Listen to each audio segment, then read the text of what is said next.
Good evening, I'm Matt Woodman. This is CTV News at 5. Tonight, high speed ahead. The feds and province working together to bring faster internet to rural Alberta. Poilievre's pitch. Conservatives gather in Calgary to hear from the party's leader ahead of his review. And oil money. Forbes magazine ranks the Oilers as the world's third most profitable sports team. CTV Edmonton, local breaking news with Matt Woodman. The federal and provincial governments say more than 80,000 rural homes in Alberta will have access to high-speed internet by the end of the year. As CTV's Connor Hogg reports, they say faster access will make a big difference for people who live outside of the big cities. In rural Alberta, long distances, as we know, are a part of our lives, but being cut off shouldn't be. Federal and provincial governments are confident high-speed internet will reach all corners of rural Alberta by the end of the decade. 27 projects are expected to expand access to more than 82,000 homes by this time next year. This is something that the federal government and the provincial government have in common, and so I want to say a big thank you to the federal government for joining us in this important initiative. The federal government says it's planning a combination of wireless towers and fiber lines, with low-orbiting satellites allowing them to reach the most difficult areas. The feds are spending $136 million, the province $112 million, while $124 million will come from private providers. You can communicate quite quickly. That's wonderful. That's progress. 1,600 Indigenous homes in Alberta will get faster Wi-Fi this year. Shirley Schillinglaw says improved internet access will impact young and old throughout their daily lives. Our elders, they can't get out that much, so we keep them knowing what's happening in the world and understanding the different changes. Because it's difficult when you live in a small community. You don't know what's happening. We've heard of students in the K-12 system who live in rural Alberta who have to drive into the nearest town and go to a Tim Hortons parking lot to get the Wi-Fi so they can do their homework. That's a perfect example of what we want to overcome. The projects announced today are expected to be done by the end of 2026. $3.3 billion federal dollars have been allocated until the end of 2030 to reach 100% high-speed internet access across the country by the end of the decade. Connor Hogg, CTV News, Edmonton. A Northern Alberta MLA who was expelled from the UCP caucus last year has decided against joining the newly named Progressive Tory Party. Lesser Slave Lake MLA Scott Sinclair became an independent after speaking out against the UCP government's budget. He joined the Alberta Party last summer to work with Peter Guthrie, who was kicked out of the UCP caucus for criticizing the government's handling of health contracts. Since then, Guthrie has become party leader and has renamed the Alberta Party the Progressive Tory Party. Sinclair now says he will remain as an independent MLA in order to, quote, speak plainly, advocate freely, and work constructively with anyone, regardless of political stripe, when it benefits our region, end quote. Evidence presented this week at the trial of a man accused of killing 2 people in Chinatown included a videotaped interview with police. CTV's Amanda Anderson has the latest from court as week 2 of the second-degree murder trial for Justin Bone wrapped up today. An Edmonton police sergeant who was a homicide detective in May 2022 testified this week at the trial of Justin Bone. He's accused of killing an employee at this auto body shop and the owner of this electronics store. The officer told the court about personal belongings seized from Bone after his arrest. He said there was a cell phone he believes belonged to one of the victims because it was in a language other than English, and the last call on it was for 911. He also testified a set of keys were found. He says when he took those keys to the scene, the key fob unlocked a vehicle behind the electronics store belonging to the victim. A forensics officer testified one of the keys opened the building's front door. Several photographs were shown of other items seized during the investigation, including clothing and shoes from Bone with presumptive bloodstains. Then video recordings of Bone giving an interview to police was shown. He appeared calm and answered questions, but at times was difficult to understand or saying things the detective told the court didn't make sense. When asked if he targeted the 2 men, he replied no, it was nothing like that, then said it was more of an emotional anger. As the detective started asking more difficult questions, Bone said he didn't want to talk anymore and referenced his lawyer. After one of the videos was played, Bone stood up in court and said, "These videos are fake and altered." A question about whether they were altered in any way was asked by his lawyer during cross-examination.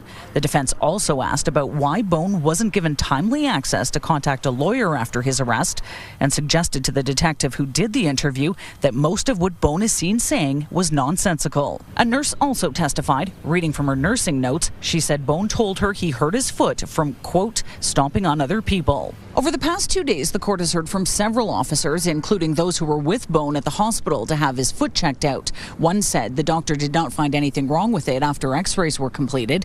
A construction worker also testified about an interaction he had with Bone moments before his arrest. He said Bone was yelling at him and threw a beer bottle, narrowly missing him. The trial continues next week. Amanda Anderson, CTV News, Edmonton. Edmonton's food bank says a new federal benefit for low and modest earners is badly needed. The proposed Canada Groceries and Essentials benefit announced earlier this week replaces the GST credit. It will provide a one-time top-up of around $400 for single individuals, more than $500 for a couple, and around $800 for a couple with 2 kids. It will also increase the regular GST benefit payments by 25%. The federal government says this offsets grocery cost increases beyond overall inflation since the pandemic. The food bank's executive director says her organization is busier than ever. It serves more than 40,000 people a month through its hamper program. So I'm hoping that people in this room won't have to work quite as hard, and that our clients will be better served because they can make their own choices at their own local grocery store. The federal government says up to 1.3 million Albertans could be eligible for the new benefit. The one-time top-up will come in the spring, and the higher regular payments will begin in July.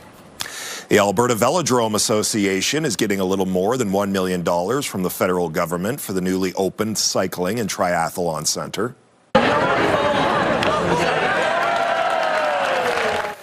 The training center is located within the Coronation Park Sports and Rec Center. The facility had its grand opening today. It has a velodrome, indoor running track, courts, a bouldering wall, studios, a play space, and more. The attached Peter Hemingway Aquatic Center is also open again after undergoing 5 years of renovations. The facility is the first in North America where people can train for triathlons year-round. This will result in Edmonton having some of the very best in sport, all the way up to the Olympic level. This will drive significant economic impact for our region. Riders are already raving about the speed and smoothness of this track. The 178,000 square foot facility costs $153 million to build. The next major rec center set to open in Edmonton and is in Lewis Farms on the West End. That'll happen in about 2 years' time. Legendary Canadian actress Catherine O'Hara has died. She was 71. Many people know her from her roles on Schitt's Creek, Home Alone, and most recently The Studio. She got her big break, though, on a show with a connection to Edmonton. Oh, go ahead, enjoy the love you have. As long as I'm here to entertain you. O'Hara was born in Toronto in 1954 as the second youngest of 7 children. After graduating high school, she took a job as a waitress at the Second City Theatre in Toronto, where she was lucky enough to watch legendary actors like Dan Aykroyd and Gilda Radner. She joined the company in 1974, sharing the stage with Eugene Levy. In 1976, the theatre began its own TV show called Second City Television, or SCTV, where O'Hara was a staple on the program. SCTV is part of Edmonton lore. It was shot here for nearly 2 years. All right, let's take a look at the weather. Josh, a pretty mild day out there, but some precipitation on the way. Yeah, it's 2 degrees in downtown Edmonton right now. 2 is so far our daytime high. We started the day at -9. These temperatures at the surface are going to be key. We've now slipped to +1. These temperatures are going to be key for whether this is just showers or freezing rain. There's no difference between rain and freezing rain. It all comes down wet. It's just what happens when it hits the surface. If surface temperatures are warm enough and stays wet, that's not freezing rain. If it's cold enough, though, and you can see in a couple spots just outside the city, temperatures are below 0. If it freezes on contact, then that technically would be freezing rain. Either way, I think roads could be, and sidewalks could be a little slick in the Edmonton area tomorrow morning, and especially north of the city. We've had freezing rain pretty much all afternoon in through the Peace Country. This freezing rain warning extends off to the southeast through Slave Lake, Athabasca, and then all the way through east central Alberta. This is mainly going to be late this evening and overnight tonight. Here in the Edmonton area, the chance of showers. You see, we're not under that warning. But we do have a pretty good chance that we'll see at least some precipitation, and that chance is going to come through between about 7 and 11 p.m., especially somewhere around the 9, 10 o'clock range. So there's that rain-snow mix in the pink zone and freezing rain. Looks like it's just flat-out rain for areas south of Grand Prairie, and then as we move off to the southeast, we're already starting to see some snow on the northern end, and then that changes over to either freezing rain or a little bit of a rain-snow mix here in the city. It's either showers or maybe in parts of the city, some patchy freezing rain through this evening. That should all be done shortly after midnight, and then the wind picks up for the first half of the day tomorrow. So a gusty start to the day, but some clearing and a high of 5 degrees. Could see some more freezing rain in parts of central and north central Alberta Sunday night. Closer look at that in a couple minutes. All right, Josh, thanks very much. Coming up next on CTV News, the latest from the Conservative Convention in Calgary as federal leader Pierre Poilievre prepares for his speech. Monday on Your Morning, how to make the most of our longer lives. Edmonton's own best-selling author Carl Honoré talks about living bolder as we get older. See you at 6. Your Morning Edmonton, weekdays. Programming brought to you by James H. Brown Injury Lawyers, the heavy hitters of injury law. You're watching CTV News at 5. Pierre Poilievre is facing a leadership review vote from Conservative delegates in Calgary tonight. He's scheduled to hit the stage at 6:30. CTV's Jordan Canagan is at the BMO Centre in Calgary this evening. So, Jordan, what can we expect to hear during Poilievre's speech this evening? Well, Matt, Pierre Poilievre is actually running through a practice run inside right now. When it gets going for real, we expect him to speak for about an hour. And speaking to some of the MPs here and some of the Conservative staffers, they say expect that speech to cover a wide variety of issues, including touching on ideas to improve affordability, the crime situation, pipelines, but also we've heard from some delegates here that they want the party leader to touch on Alberta separation. During the day, the focus of the convention mostly about policy, discussions about priorities and pitches taking place behind closed doors.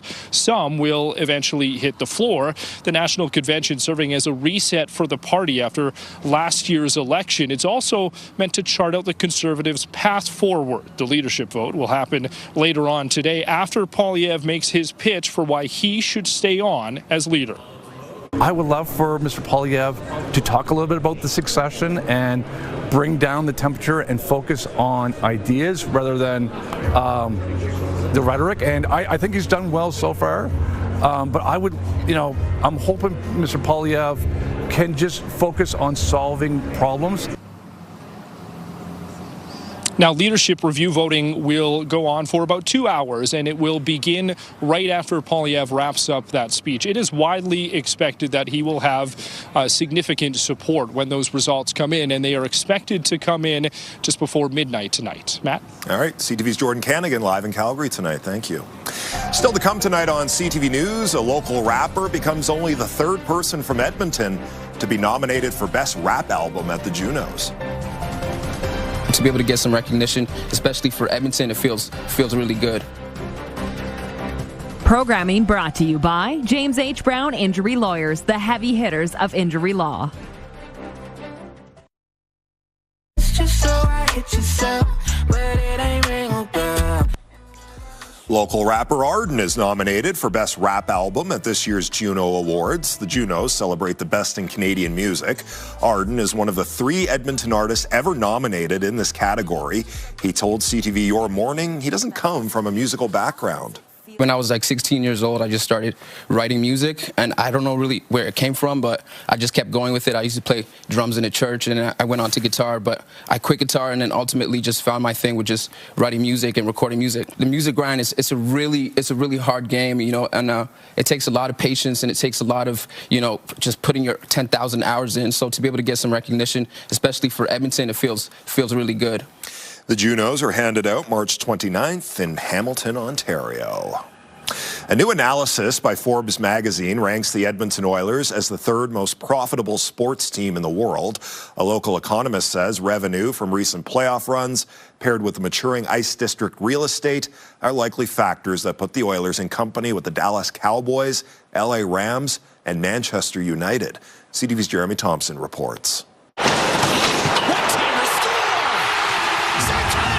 The Oilers have done a lot of winning in the last 5 years, and that translates to big money for the franchise. The longer that the Oilers go in the playoffs, the more they go from being unprofitable or marginally profitable to being super profitable. According to Forbes, the Oilers are among the most profitable sports teams in the world. Through scouring public documents and consulting with insiders, it estimates the Oilers earned $244 million in pre-tax profit last year.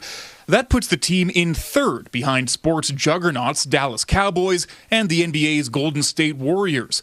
At $3.2 billion, the Oilers' overall team value is a fraction of the other teams at the top of Forbes' list. That trend continues as you move down the rankings.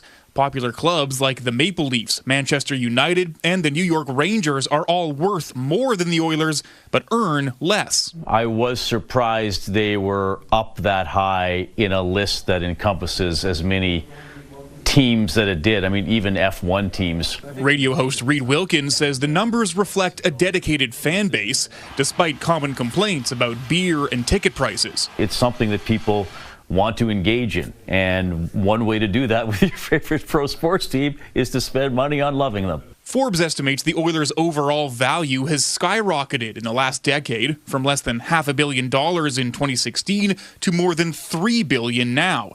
The numbers roughly track with the Oilers' success at Rogers Place. All of a sudden, the team takes off, becomes successful.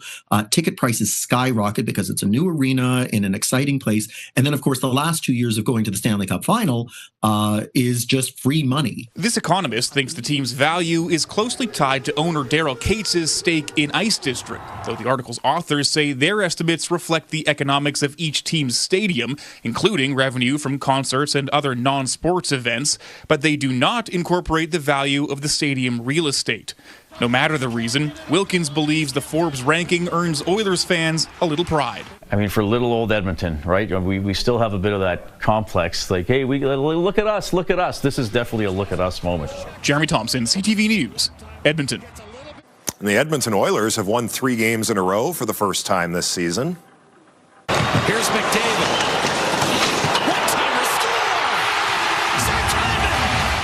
Deja vu. Zach Hyman scored in overtime last night to push the Oilers past the Sharks. 4-3 was the final.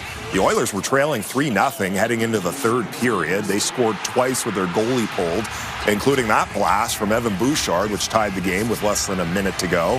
4 months and 55 games into the season, the team has finally won 3 consecutive games.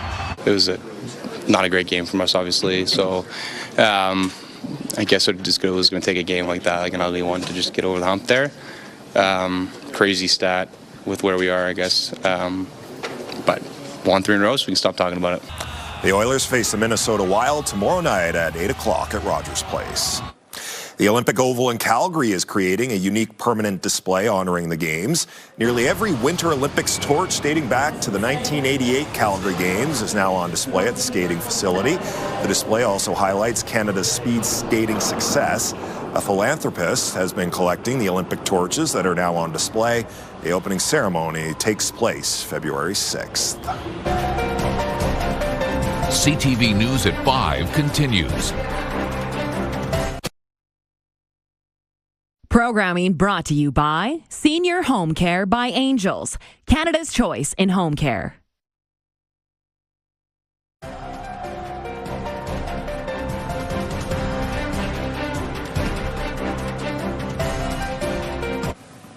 Josh, I'm very excited. It's Friday evening. We've almost reached the weekend. Temperatures look good, but could be some messy precipitation happening tonight. Yeah, especially if you're north and east of the Edmonton region. Right now, it's mainly northwest of the city. We'll show you the radar map in a second. Just cloudy skies here in Edmonton as you look through the River Valley Sky Cam. It's brought to you by Action Furnace. Fixed redder, it's free. 1 in Edmonton after hitting a high of 2 earlier this afternoon. -3s in Slave Lake, Fort McMurray, Peace River. You're still at the freezing mark in Grand Prairie and at 0 as well in through the Red Deer region, but a handful of degrees below 0 here in east central and northeastern Alberta. And as we explained earlier in the newscast, that's kind of key with whether or not you get just rain or freezing rain. Is it freezing on contact or is it just wet? So we've seen some of that already in through the Peace Country. These areas will gradually get more and more of that precipitation moving in as the evening wears on. You can see this is a pretty broad area of precipitation, but around Edmonton, it does look like it's going to be pretty broken. So I don't think it's going to be heavy, steady rain, just sort of hit and miss showers and the potential for a little bit of patchy rain. You may see it freezing on contact in a couple of spots, especially, as we said, here in the pink zones just off to the north of the city. Let's give you a timeline on this. Here's 6 p.m. You can see it kind of moving through the evening hours. Further north, this is mainly going to be snow. Even up till about midnight, you have a chance of some precipitation in the Edmonton region, but it really looks like late this evening, overnight, it's mostly east central Alberta that has the highest risk for some freezing rain. If you have travel plans to put you on highways north or east of the Edmonton area for early in the day tomorrow, you certainly check road conditions, but you may want to start thinking about postponing or canceling that drive tomorrow morning. By tomorrow afternoon, I think conditions should be a whole lot better. Still seeing some snow, maybe several centimeters of snow in parts of northeastern Alberta into tomorrow morning. Here in Edmonton, we'll be under a mix of sun and cloud. And then watch what happens Sunday as another system develops. This will produce some snow Sunday afternoon north of the Edmonton area. And as this moves off to the east-southeast, from around Edmonton south towards Red Deer, you get another chance of some showers or freezing rain. I think north of Edmonton, this is mostly going to be snow. But in the Edmonton area and south, it's a chance of showers or freezing rain. And again, that's going to be gone by the morning commute Monday. So just like tonight, it's sort of a late evening, overnight chance for precipitation, at least in the Edmonton area. -9 tomorrow morning in Fort McMurray, about -2 for Grand Prairie and Red Deer. We'll hold steady at around the freezing mark for the rest of this evening and overnight tonight. Fort McMurray, a little cooler, -8 with that snow through the morning hours, tapering off in the afternoon. 3 in Vegreville, and a handful of degrees above 0 for Whitecourt, Edson, Jasper, Red Deer. Lloydminster just slightly above 0 by tomorrow afternoon. We'll get to about 5 degrees, mixed sun and cloud, and breezy, especially through the first half of the day. I think gusts will be 30 to 40 kilometers per hour up till about lunchtime, and then the wind should taper off in the afternoon. Your chance for freezing rain or a little rain-snow mix there Sunday night into Monday morning, with temperatures around 4 degrees for daytime highs Monday, Tuesday, and then up to 7 on Wednesday. Record high for February 4th is 9. Could be in line for another record-setting day there mid-next week. All right, Josh, thanks very much. And that's our show. Thanks for watching. I'm Matt Woodman. CTV News continues right now.